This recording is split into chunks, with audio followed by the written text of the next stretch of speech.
I think next year, I think it'll be Honor that'll be the closest possibly to bringing out another tri-screen foldable device. And it wouldn't surprise me if Xiaomi also did it.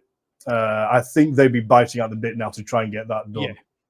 I think with the success, because again, we're kind of hidden from the Asian market, the Chinese news cycle. But as I kind of dropped in there, the original 100,000 orders you could buy of the XT, there was 6.2 million pre-orders. If you think you're mad for phones, you're nothing like the Chinese market, and it's the biggest, blingiest phones they want. They do buy phones for status symbols over there. That's a sign of wealth over there. If you buy an XT, there's a real status symbol, and that's why the prices were getting flipped so much. Yes, retail was like $3,000, but trust me, nobody's keeping it for that. They're selling it for 5, 6, 7, 8, however many thousand. So Xiaomi see that, obviously the Huawei were first, and I'm glad they were, because they're the biggest in China. They've got the resources to do it. But companies like Honor and Xiaomi, now they can be like, do you know what? The market's there, and then all that's going to happen, like it did with foldable phones, is competition, which means prices come down. And that's all we can hope for as end users, to have choice. Imagine like in 4 years or 3 years to be like, wonder which trifold I'll buy this year. Will it be A, B, C, or D? Right now, there's only one. But trust me, in a few years, there will be 3 or 4. Oh, yeah, absolutely. I think it's very important to mention that when iPhone 16 launched, they sold 42 million in the first weekend of their launch. When Samsung released their Z Fold 6, they sold under 300,000. And at that point, everyone goes, oh, foldables are dead. Then Huawei brought out Mate XT, over 6 million pre-orders within less than a month. It's not dead. It's just Samsung didn't do it right, because they just brought out the same phone again, which nobody really wanted, because they've already got the same one in the Z Fold 5. Exactly. But it's shown that people actually do want a tablet that's a phone. And 6 million plus in less than a month have shown that. And I think that's just the biggest sign that it's just going to go even further in that direction. And I think the reason why I haven't got a Fold until now is because it wasn't a tablet. I want a tablet because I know I would use it as tablet form just as much as a bar phone. Yeah. And now we have that possibility coming out from multiple locations or multiple brands. It's something that I will be getting. And I think the person that will win the race is not necessarily on the thickness or maybe the specs, but the reliability that comes with the name of who makes it. So if it's Xiaomi that makes it, that is a very known, very well-respected brand with very good... what they make works. It doesn't really break ever. And I think Honor could almost be as reliable as Xiaomi. Now, in China, as you're saying, the CCP actually back Huawei quite a lot. They're the king over there, Oh, yeah. And there's a lot of nationality and loyalty behind Huawei from the Chinese populace, because it's their brand. So they do really well, but I don't know how well they're going to do next year. I think it's all perspective, like as in it's all geographical. If the Huawei was a global release with a global warranty, with global accident protection and screen replacements, my God, there would be no issue. You know, we wouldn't be having a conversation. It would be Huawei would just kill the game. But they're not. Same with like the phones you buy from my store and other import stores. Yes, you'll get a 1-year warranty, but there's no accident protection. There's no like, oh, we'll give you a free screen replacement. What we need to do at some point, what we want to aim for, is all of these, more of these getting global releases. And that sounds crazy for someone with an import store to say, but trust me, that's what I want. I want the competition to become more global, because it is that we know the specs are there, but it's that reliability. It's that peace of mind to know that, do you know what? If something goes wrong here, I know I'm covered because there's a Samsung store just around the corner, or I can go online and they'll come and pick it up and it'll be fixed in 7 days. That's what people want, and that'll open the floodgates even more. The fact that we're getting all these orders of the XT through stores like mine with, again, not much protection is testament as to how popular fold phones are, to be honest. Oh no, absolutely. I mean, one of the things in with the Mate XT, it's a bit of an odd one because they do give a 12-month free screen replacement if it breaks, but because the phone's so new, they're not set up to do it. So it's a bit of a one that they will do it for you. They just can't do it yet, but in another few months they should be able to. So I think at the moment they're just see. There's a lot of on the Chinese media. There's a lot of fake reports and news going on. Things are being clearly twisted to be seen in a certain light when people are telling them what's gone wrong with the phones. I don't think it's very truthful at all. So it's very hard to work out the lies from the chaff, if that makes sense. Yeah. But I think Huawei would most probably, if you have broken your brand new phone, which let's be honest, they know they're going to have this happen because of course users are users. So they'll have a default 20% expected failure rate for this launch of this phone because they know people haven't used it before, they're going to fold it the wrong way and break it. So they'll most probably just offer a brand new replacement.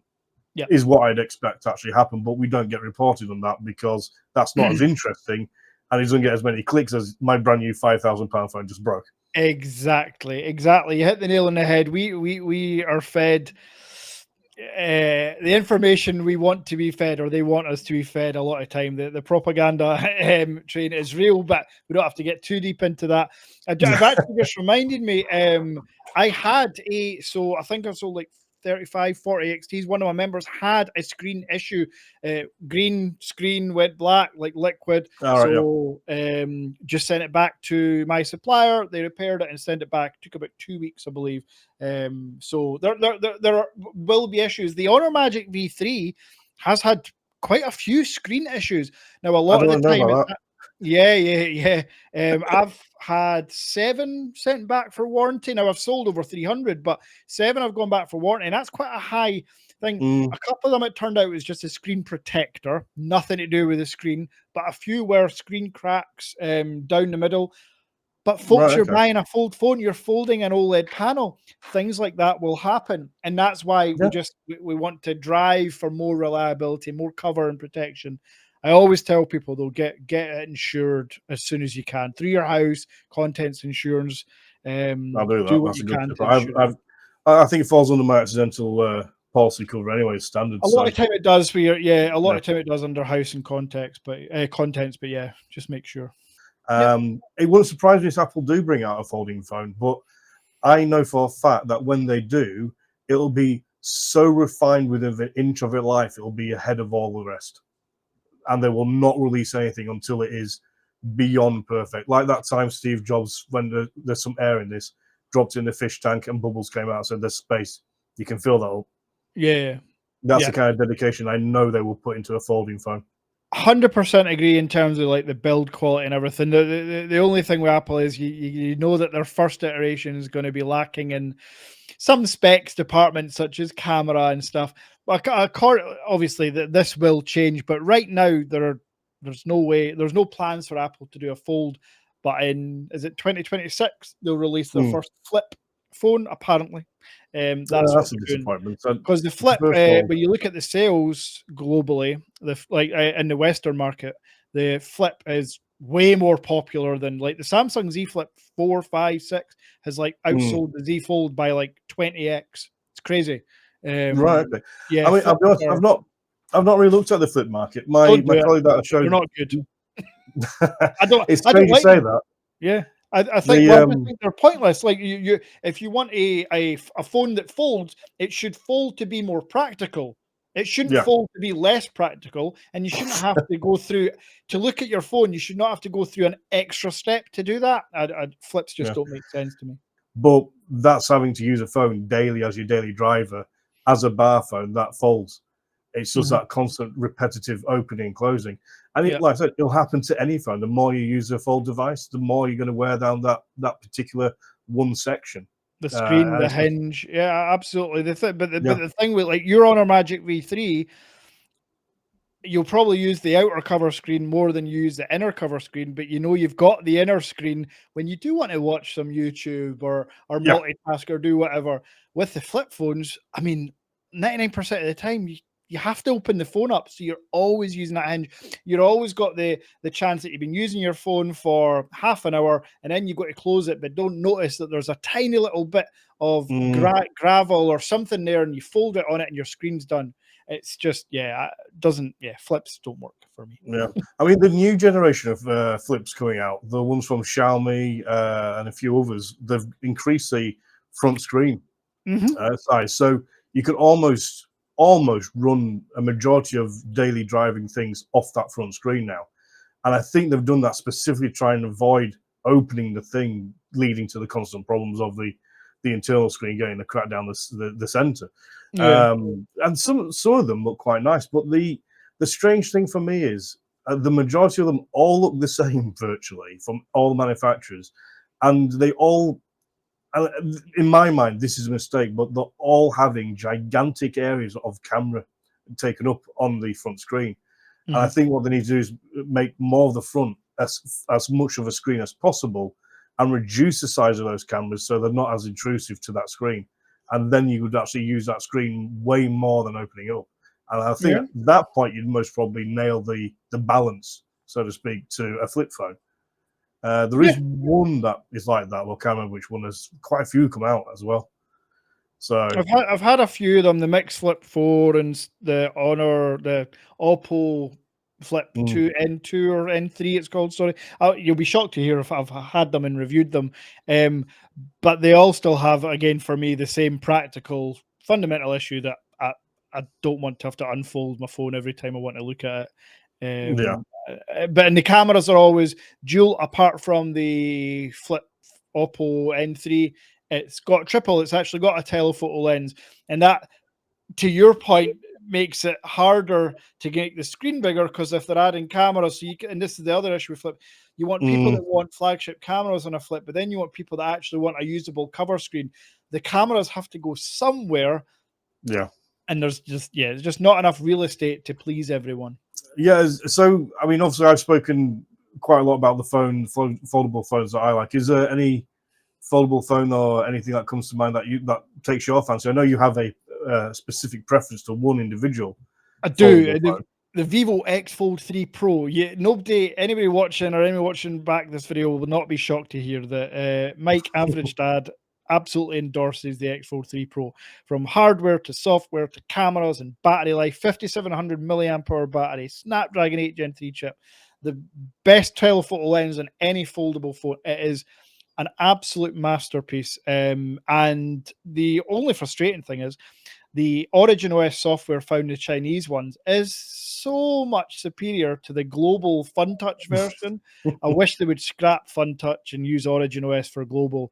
But honestly, that's the most popular selling phone on my store by quite a way. I still, to this day, even though the phone's been out like 8-9 months, I still get orders every other day. It's just brilliant. And for those that don't feel like they need that telephoto lens, there's the X Fold 3 standard, which you can get for like 750 quid for a foldable phone that's 10 millimeter. Yeah. It's honestly, but as I say, Vivo are just doing things right. They're and their candy bars, the X100 Ultra, the X200 Pro, they focus on the things, in my opinion, that a lot of people care about, and that's cameras, the outputs, the actual hardware, the build quality is outstanding. No issues with any Vivos really. I talked about the Honor V3 thing, but no really any I'm issues. worried about now. No, don't worry. And listen, you can always get in touch with me if you've got any issues. I'll get fixed for you. But the X Fold 3 Pro is it's just basically the perfect phone from the form factor to the build, the thickness. It's slightly thicker. I think that's in the it's a bit thicker than the Honor. 11.2 millimeters or something. I think it might be for the Pro. We can handle that. Yeah, I think one thing that I'm still waiting for with great anticipation and bated breath is these camera bumps to start disappearing because they annoy me. I Mm. don't like them on the S23 Ultras. They're in a stupid place. They should go across the whole width like Google do, The which makes more Pixel, sense. yeah, the Pixel 8 Pro was a nice having the bar. See, I don't mind on candy bar phones. I don't mind like that rear, like, well, what have I got here? I've got the Oppo one is Mm, fine. I've got the OnePlus is nice as well. You know, I don't mind those because they're candy bars. On fold phones though, yeah, I don't know. I don't know how to do it because they want to keep them thin. So you yeah. have to have you've got the thickness of the phone, but then there's always a bit more for the camera bump itself. So how do they make that? Um, yeah, it's a See, tricky one. Xiaomi, again, another wonderful phone by Xiaomi. Xiaomi brought out their latest gaming phone, and that had the cameras completely flush, and there's two cameras on the front. The middle one was actually an RGB color changing cooling fan, Right. Okay. um, Yeah. and you could get in two colors, black or silver, and the silver looked so cool. Okay. I was very tempted by it because it looks really futuristic. Yeah. Um, and they've put their cameras flush, and it just looks neat and tidy and crisp. Um, It does, and but those cameras will not be good. I can promise you that. Yeah, I was going to say, I wasn't going to say they were good cameras. I just said it yeah. looked good. Yeah, design wise, yes, it would be good if they could have them flush, but then you're losing on the thing that actually matters, which is photo and video quality. Mm, Gaming phones have never been known for their photography. yeah, yeah, agreed. I mean, the interesting thing is, before I got the Honor, like I said, I had the S23 Ultra, and I was going from Xiaomi Redmi Note 10 Pro, and I thought this is actually a good time to see which one's best, And I was expecting a lot from this really 1-year-old flagship Samsung S23 Ultra. I thought the speakers are going to be so much better, and the video quality and everything. So I thought, right, okay, I'll get both phones, exactly the same video, play on both. And I sat there and I turned the volume up on this one while that one went down and swapped it over. Mhm. No difference, Yeah, identical. yeah. The only difference was the Samsung had just a fraction more bass. Mhm, That was it. And I looked at the picture quality, identical. I mhm. couldn't physically tell the difference between the two. Yeah. And then I checked out the cameras, couldn't tell the difference because the Xiaomi had the 200 megapixel camera, just Mhm. like the S23 Ultra. Yeah. Both had telescopic zoom to 30, I think it was. Okay. Um, and there was no difference. So I had this Redmi Note 10 Pro from Xiaomi, £250, 3 years old, Mhm. against a flagship 1-year-old S23 Ultra, and it couldn't beat anything on the Redmi Note 10 Pro. It Yeah. did beat the battery life because this was 3 years old and the battery got to the point where it was Yeah. dying. But it was just like, well, why am I spending 1,000 pounds when 250 quid gets me this? Yeah, and that's where Um, we're at, and as I mentioned that about, like, the OnePlus and the Oppo, and, that's where we're at now. You honestly don't have to spend £1,200 on a candy bar mm, phone. Folds is different, but a candy bar phone, for me, the price point should be for a flagship should be about £799. That should be yeah, the flagship price for a candy bar, and then we want to get flagship foldables down to about £1,299. There we go. yeah, I think Everyone's that's fair. happy. A flip phone, £499. There we go. Move on. Everyone's happy. That's how you should go. But because Samsung and Google charge this, then OnePlus have to charge that. And because iPhones are this much, Mm, well, that's what we can aim towards. And we've just got in this cycle. But as you just rightly said, that was a 3-year-old phone. There are always Xiaomi phones coming out, budget ones. Vivo bring out budget phones. I could put one of those in your hand and you could use it gladly for the next 3 years and never notice the difference between that and a yeah. flagship. But the thing is, a lot of people now saying that Samsung's got lazy and they've just got given up on innovating when they're one of the biggest innovators. I mean, Yeah, some of the things they do are out there, admittedly, but a yeah, lot of things we have now are because of their innovation from 10, 15 years ago. And now they're just completely 100%. stopped. Yeah, they've got And lazy. I'm hopeful that the release of the SE and the W25 is them starting again. They're mm, like, okay, so we've done that. we've completed that. Let's move on and actually start to innovate again and compete, because they Yeah. still get sales, but nothing like they used to. Nothing like they used to. I think if Samsung could get a phone down to 13 mil with 3 screens, it would sell like unbelievably around the world because they've got the Oh brand yeah. loyalty. They've got Yes, exactly. Yeah, they've got the infrastructure globally to mm, support that. Absolutely. And One yeah, UI with the multitasking on like a 10-inch display. Like I've got the Tab S10 Ultra, and I was coming from the S8 Ultra. So I'm an Apple guy. I've got a MacBook, got the iPhones. That's just what I use. But tablet wise, I'm a Samsung tablet. It's just incredible. And the mm. multitasking, you can have three I've apps. seen the reviews about it. It's really good. Oh, it's so good. It's honestly, it's so good. The So can I ask, because you've had the Mate XT mhm. without me checking the specs, for example the S24 Ultra, how is it longer than the Mate XT, or is the Mate XT shorter in height? Do you Oh, know? height-wise, no, the Ultra is slightly taller. Yeah, it's Okay. 6.5 inch, the Mate XT, and the Ultra is 6.8. Oh right. Okay. Fair enough. Yeah, so the Ultra So is still slightly taller. I was just thinking. I mean, if they were to make that, then the Samsung, if they took the 24 Ultra size to make into a tablet, it'd be actually getting on closer to an 11-inch tablet rather Yeah, than a it 10 would be. inch. Yeah, I think, yeah, I can't do the maths, but 3 Ultras would be like an 11.2-inch tablet, I believe. Be very wary about so many different makes and models of phones on Yeah, Amazon, yeah, eBay, Temu, and also I AliExpress. wish Yeah. there's a huge amount of phones that are being sold that have the same name, Samsung this, iPhone that. They're very, very cheap knockoffs designed to look almost identical, but they have almost no memory, no RAM, and they all have the same greeting, which goes ding ding ding ding, welcome. Mhm. Yeah. So be very careful. Check out the reviews and then don't just go, oh, an iPhone 16 for 150 quid. It won't Yeah, be if an it's too iPhone good to be 16. true, then it is too good to be true. Simple. That's the Yeah. simple rule. Just seen a question coming there. Isn't Oppo Chinese? Yes, Mm, Oppo is Chinese. Oppo and OnePlus are Chinese. They're owned by BBK. They're the 99% of manufacturers are Chinese. yeah. Apple are technically American, but they're manufactured in China. Samsung are South Korean. Pixel are technically American, manufactured in China. But then all the other ones, Xiaomi, Vivo, Oppo, Honor, Huawei, they're all Chinese. That's just, yeah.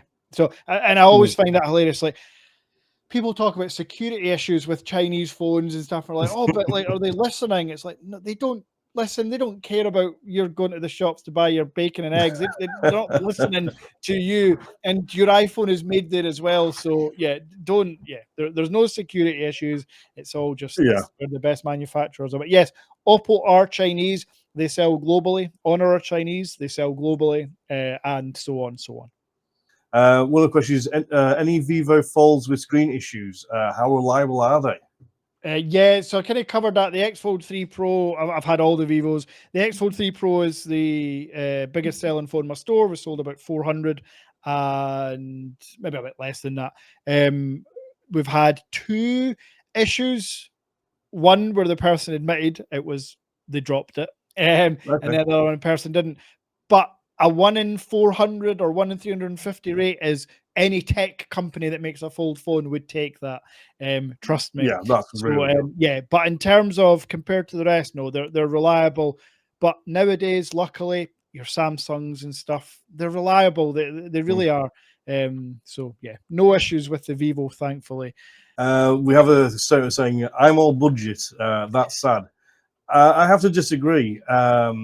If you're smart enough to shop around, you can now get, like from Xiaomi. Xiaomi's whole principle of their business is we'll make the very best phone and we'll sell it at the lowest price possible, undercutting everybody else. Mhm. Because we know that when that phone comes to the end of its life, because they're only designed to do 2 years, when it comes to the end of that 2 years, you'll go back to Xiaomi and then you'll get a new, super updated phone at a really low price.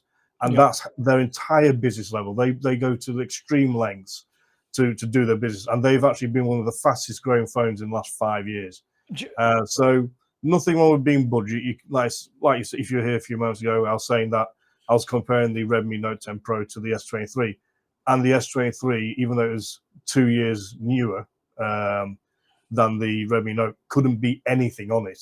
It was nowhere. There was nothing better apart from the speaker was a bit more basic.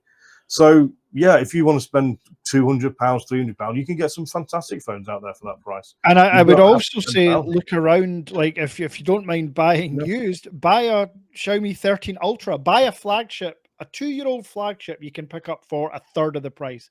Genuinely, a Xiaomi 13 Ultra for around £400 or less now, and yeah, that's within budget territory, budget phone territory, but it's still a flagship. It's still an absolute beast with amazing cameras. So yeah, look around. Yeah. No, that's a brilliant. The S23 that I was on about, I got mine second hand, and it was £480. Yeah, there you go. Nothing wrong with it. Screen was perfect. The backing was pink, but I put a case over that. Never knew you wouldn't be able to. It was brand new. The battery lasted well over a day. It was. The other thing to consider is the longer term. So obviously, I'm all about sales and numbers and stuff. But if you buy an S23 Ultra for £480 now, even in a year's time, you're probably still going to get about 300 quid for it, 350 quid. Yeah. You ain't do if you buy a budget phone now for £300, say, in a year or two's time, you're not going to sell it. Without being funny, you're really going to struggle to sell it for more than 100 quid. So you give it away to somebody, your family member, or pass it on to your son or your daughter. Unless you want it to be brand new sealed and your budget is 400 quid, then obviously you have to buy a budget phone. But if you've got 400 quid, look at a 2-year-old flagship phone, and you will be very, very pleasantly surprised. So things are, I think things are moving in the right direction. It's just going to be. It's going to be very interesting in the next couple of years to see what happens with the foldable phones.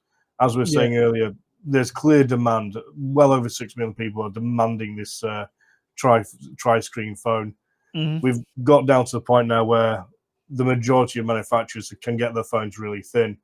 I think it's just a year or two to see who's going to be next. I'm hoping Xiaomi. What are the cameras like on the Xiaomi Fold, by the way? The Mix Fold 4 has really, really good cameras. It's a quad setup, 5 times optical. They're just Xiaomi's post-processing isn't up there with Vivo and Google and iPhone and even Samsung. The pictures are fine, they're just not quite there. And what Xiaomi, before they work on the cameras, they need to work on the crease. The crease on the Fold 4 is glaring. Right. I'm sorry, I've got the cabinets right here. So this is the Mix Fold 4. Nice, proper camera bump. It's on the desk. It doesn't wobble. But I can almost guarantee when I open this, you're going to see that crease is, I mean, even so if you won't see, but if I get, so you can just see there, not in like with like glaring light on it, that crease is bad. That's a Z Fold 6 crease. And well, I would actually give Samsung their props and say it's not. This might be worse than the Z Fold 6 one. That's something that just prompted a question in my mind. Is with the ultra range. I know that there's 2 types of release. There's one release with the best spec processor on the phone, and then there's a UK release with a lower rated processor. Is that still happening with the foldables or? No. So they never done. They also never done that with the S24 Ultra. The S23 Ultra, I believe, was the last one to get the Exynos in the UK. I think that's one, and the Snapdragon in the US. The S24 Ultra was the first that they got rid of Exynos, and it's just Snapdragon chips they've put inside. And I believe that's just the same going forward. I mean, I'll be honest. For many years now, I've had a £6 a month SIM with unlimited calls and text, and I think it's got like 10 gig of data on it. I've had that for. It must be like 10 years. It could be more than 10 years. And I just buy my phone. You know, it's just like, if the phone I get's doing everything I want and it works, I use it.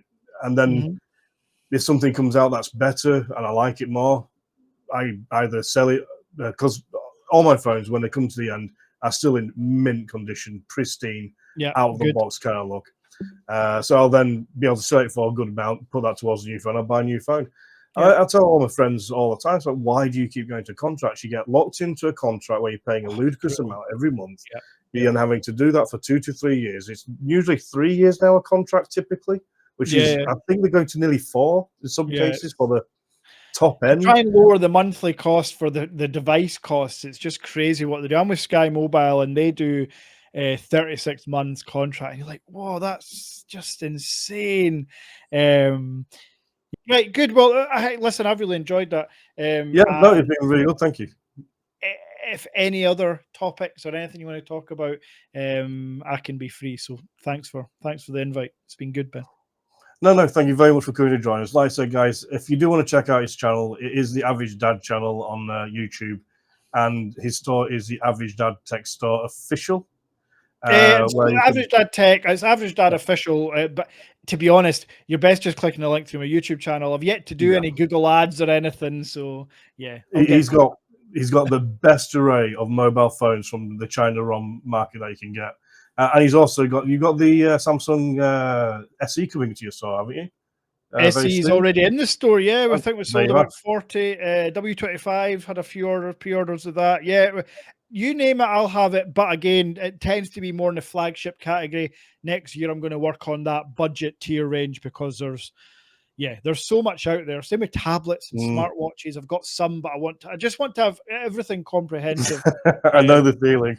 It's just but yeah, definitely go to his channel, guys. Like I said, I mean, it's the SE, and he's got it there for you. So, what more reasons do you need to go and see his store? In my mind, as well. Exactly. So, right. I appreciate you. I better go and make my dinner.